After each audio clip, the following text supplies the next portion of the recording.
নমস্কার, আমি তরুণ ঘোষ। বাংলাদেশের হুঙ্কার কিন্তু শেষ হচ্ছে না। হুঙ্কারের পর হুঙ্কার দিয়ে যাচ্ছেন একেবারে ডক্টর ইউনূস থেকে শুরু করে ছোট বড় মাঝারি একেবারে কুচো নেতা, পিঁপড়ে নেতা, উচ্চিংড়ি নেতা সবাই এখন বড় বড় ভাষণ দিচ্ছেন যে ভারতকে দেখে নেওয়া হবে। আচ্ছা, একটা খবর বেরিয়েছে, অনুমতি পেলে ভারতে গিয়ে শেখ হাসিনাকে জিজ্ঞাসাবাদের হুঙ্কার বাংলাদেশের তদন্তকারী কমিশনে। আরে বাপরে, আগে তো ভারতবর্ষে আসুন, তারপরে তো আপনাকে সমস্ত কিছু বোঝানো হবে। শেখ হাসিনায় কি করে জিজ্ঞাসাবাদ করবেন, কোথায় কোথায় জিজ্ঞাসাবাদ করবেন, তার আগে ঢোকার পর যে আপনাদের যে জিজ্ঞাসাবাদটা করা হবে তার উত্তর আপনারা নিয়ে আসবেন। আর কি কি প্রশ্নের সম্মুখীন হতে হবে সেটা আন্দাজও করতে পারছেন না। যে খবরটা আপনাদের কাগজে বেরিয়েছে সেই খবরটাই আমি একটু পড়ে শোনাই। শেখ হাসিনাকে বাংলাদেশে পেতে মরিয়া চেষ্টা ইউনূস সরকারের। এরই মাঝে সোমবার ঢাকায় রাওয়া ক্লাবে জাতীয় স্বাধীন তদন্ত কমিশন শেখ হাসিনাকে ঘিরে তদন্ত নিয়ে মুখ খোলে। কমিশনের সভাপতি মেজর জেনারেল ফজলুর রহমান এদিন সাফ বার্তায় বলেছেন, ভারত যদি শেখ হাসিনাকে না পাঠায় তাহলে অনুমতি সাপেক্ষে ভারতে গিয়ে তাকে জেরা করতেও রাজি কমিশন। বিরাট কত বুকের পাটা। আচ্ছা, আরো বলেছেন, ভাষণের শেষ নেই, আরো বলেছেন, এই দিনের সভায় ফজলুর রহমান বলেন, বিডিআর হত্যাকাণ্ড কোনো ধরনের বিদ্রোহ ছিল না, এটা ষড়যন্ত্র ছিল সেনাবাহিনীর। এর মাধ্যমে বিডিআর সেনাবাহিনীকে দেশকে দুর্বল করে দেওয়া হয়েছে।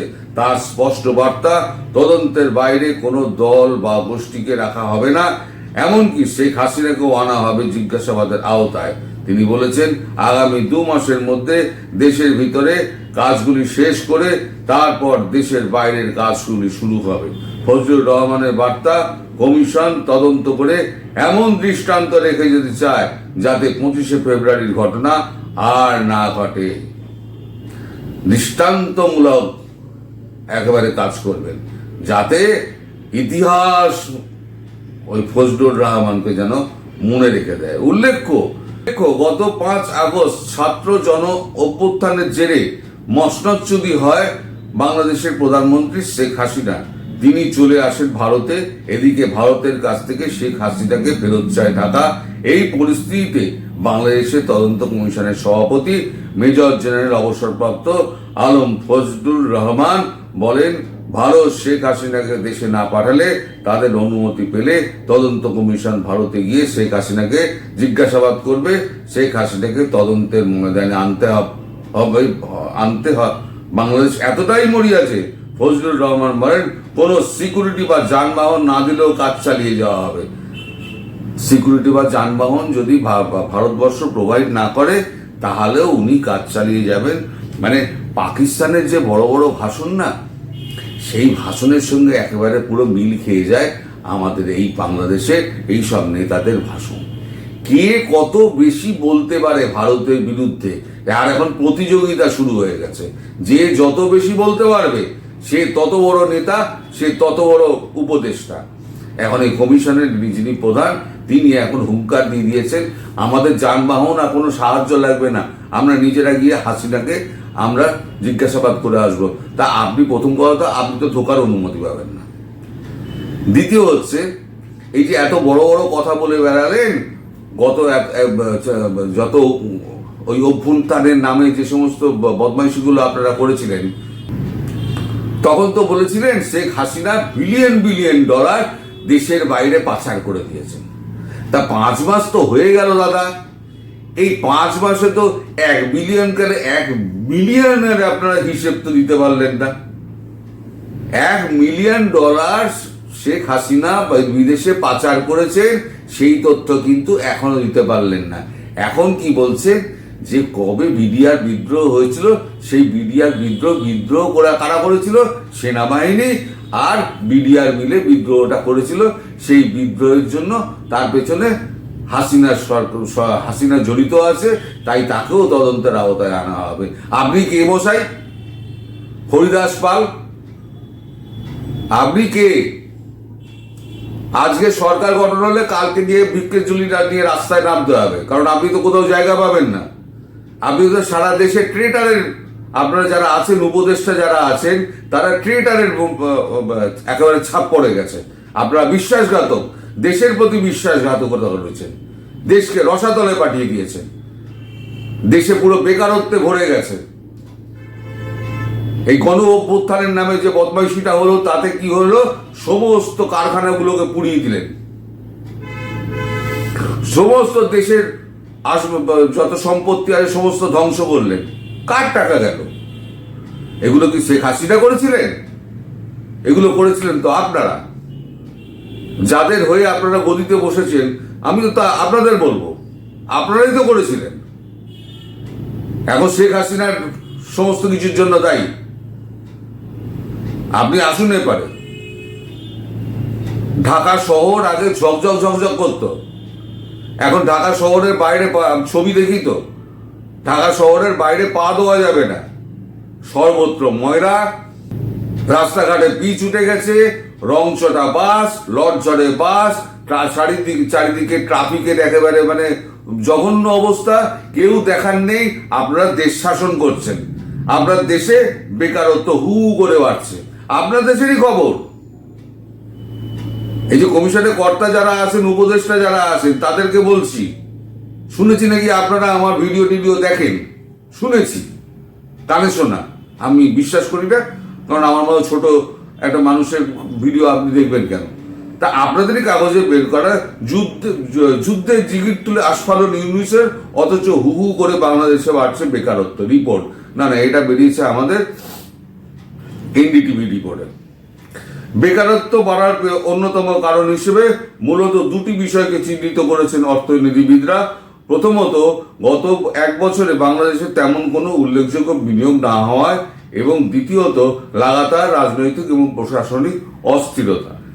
একদিকে দেশের কেয়ারটেকার সরকার যুদ্ধের জিগির তুলছে, আর অন্যদিকে বাংলাদেশ জুড়ে বেড়েই চলেছে বেকারের সংখ্যা।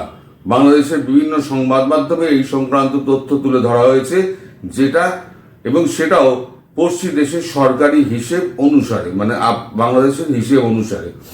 বাংলাদেশ ব্যুরো অফ স্ট্যাটিস্টিক্স বা বিবিএস এর হিসেব বলছে, চলতি আর্থিক বছরে 24-25 তৃতীয় ত্রিমাসিকে জুলাই 24 থেকে সেপ্টেম্বর 24 বাংলাদেশে বেকারের সংখ্যা বেড়ে হয়েছে 26,60,000। বাপরে বাপ। রবিবার বিবিএস এ তার তরফে শ্রমশক্তি সমীক্ষা 2024 রিপোর্টে প্রকাশ করা হয়েছে। তাতেই সামনে এসছে এই ভয়ঙ্কর তথ্য।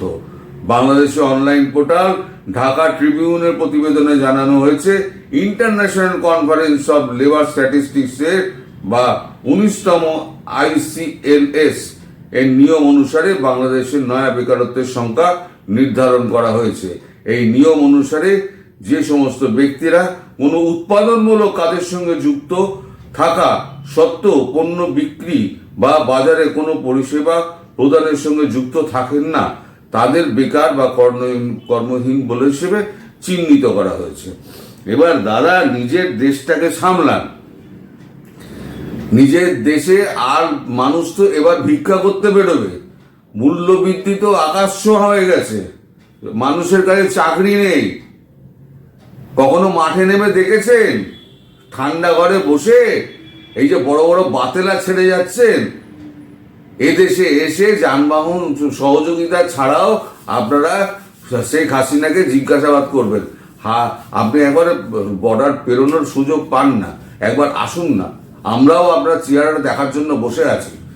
আপনারা দেশে এত বড় বড় ভাষণ দেন, এখানে এসে কেমন কেন্দ্রর মতো ঘুরে বেড়ান, সেটাও তো আমরা দেখব। তার আগে তো আপনাদের তো 50টা প্রশ্নের সম্মুখীন হতে হবে। আর এইসব না করে না, নিজেদের পিঠ বাঁচানোর ব্যবস্থা করুন। কারণ আর 15-20 দিন বাদে কিন্তু নিজের পিঠের চামড়া থাকবে না। সব কটা কিন্তু চিহ্নিত হয়ে রয়েছে, সব কটাকে ধরে ধরে জায়গা মতো পাঠানো হবে। আপনারা ভাবছেন দেশটা আপনাদের হয়ে গেছে, আপনাদের বাপের সম্পত্তি। বিদেশ থেকে টাকাগুলো আসছে, সেই টাকাগুলো খরচা করে, আর যত আপনার বাইরের যারা দেশের টাকা যে সমস্ত তারা পাঠায়, পরিবারের জন্য যে টাকা বিলিয়ন বিলিয়ন ডলার পাঠায় তাদের পরিবারের দেখাশোনা করার জন্য, সেই টাকাগুলো রিজার্ভে দেখিয়ে বলছেন আমাদের রিজার্ভ 20 বিলিয়নের ওপরে চলে গেছে। আরে একটা দেশের 20 বিলিয়ন ডলার কোনো রিজার্ভ হলো? 20 বিলিয়ন ডলার কোনো রিজার্ভ হলো? ভারতের রিজার্ভ কত জানেন?